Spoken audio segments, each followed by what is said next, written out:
আসসালামু আলাইকুম। আশা করি সবাই ভালো আছেন। যে যেখান থেকে দেখতেছেন সবাইকে আন্তরিক ধন্যবাদ, শুভেচ্ছা।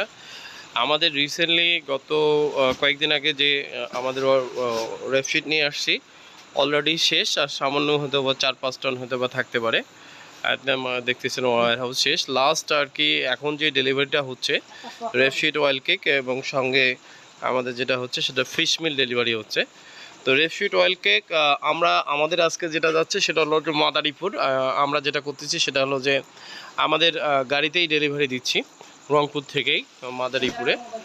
তো সাধারণত আপনারা যারা গাড়িতে নিতে যাবেন তারা মিনিমাম 8 থেকে 10 টন 10 টনের একটা চিন্তা ভাবনা করবেন, বা 15 টনের এরকম আমরা চিন্তা করলে দেখুন যে বিভিন্ন মাল নিতে চাচ্ছেন। আমরা অনেক ছোট চাষিরা অনেক সময় কি করি সেটা হচ্ছে যে এরকম 15 টনের মধ্যে সব আইটেম যেন আমাদের থাকে, যেমন 5টা আইটেম, এক একটা করে আইটেম দেখা হলো 5 টন করে নিলেন, যেমন ডিআরবি 5 টন নিলেন, ফিশ মিল 5 টন নিলেন, তারপর ডিটিজিএস 5 টন নিলেন, আর ব্রান্ড 5 টন নিলেন, রেপশিট অয়েল কেক 5 টন নিলেন।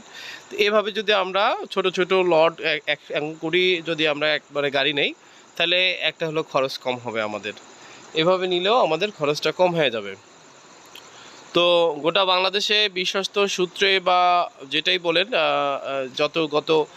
বিগত আমরা যে বিজনেসটা করতেছি সেটা হলো যে 4 বছর 4 বছর যাবতে দেশপ্রেম অ্যাগ্রো ফার্ম আপনাদের যেভাবে মাল বিশ্বস্ত জায়গা থেকে ডেলিভারি দিচ্ছে, সেটা আলহামদুলিল্লাহ সবাই আমাদের সকল কাস্টমার আলহামদুলিল্লাহ খুশি।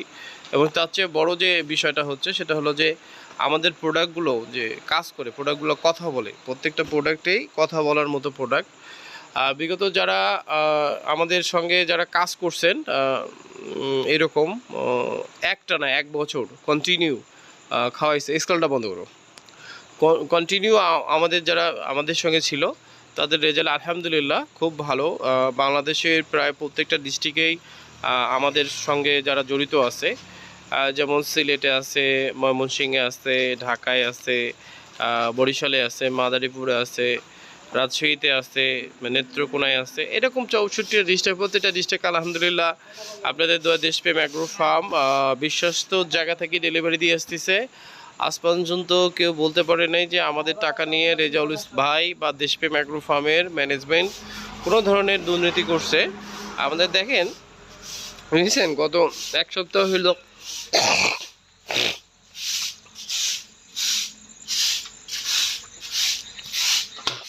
গত 1 সপ্তাহ আগেই আমাদের এক গাড়ি থেকে 2 গাড়ি মাল ঢুকছে, আমাদের অলরেডি শেষ। আবার রিসেন্টলি হয়তো বা লট ঢুকবে এই সপ্তাহের মধ্যে। ওইদিকে বালুর সঙ্গে একসাথে করুন, এটা আলাদা।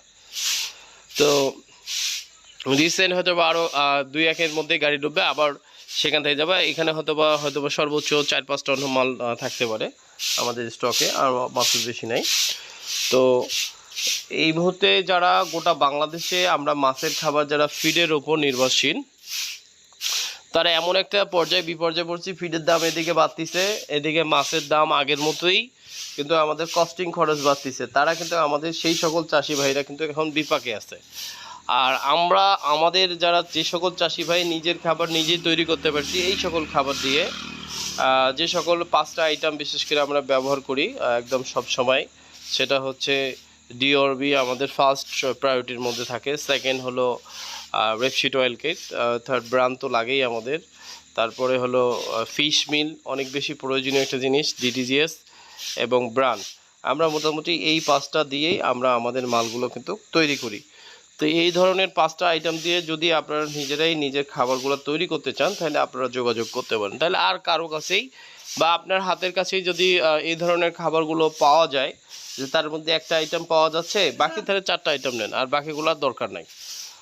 এইরকমই সবগুলো আইটেমই যে আমার কাছ থেকে নিতে হবে না। আপনার যে আইটেমগুলো আমাদের কাছে পাচ্ছেন না, আপনার আশেপাশে পাচ্ছেন না, তাই সেই সকল আইটেম নিয়েই আমাদের ইনশাল্লাহ আপনি মালগুলো নিয়েই করতে পারেন, নিজের খাবারটা নিজে। তাহলে কখনো কোম্পানির খাবারটা যদি অনেক সাইনবোর্ডে চলো তো, কখনো যদি কোম্পানির খাবার বাড়তি হয়ে যায় বা দাম অনেক বৃদ্ধি হয়, তাহলে তো কখনোই আপনাদের এই সমস্যাটা হবে না, বা আপনাদের তখন টেনশন ভুগতে হবে না যে মালটার দাম বাড়লো, এখন আমরা কি করব। মানে তাদের কাছে বাঁধন বা বাধা থাকবেন না। তাহলে আপনি আপনার হাতের কাছে যেই খাবার আছে সেই খাবার দিয়ে আপনি আপনার মাছের খাবারটা প্রোটিনটা মেনটেন করতে পারেন। তো ইনশাল্লাহ সবাই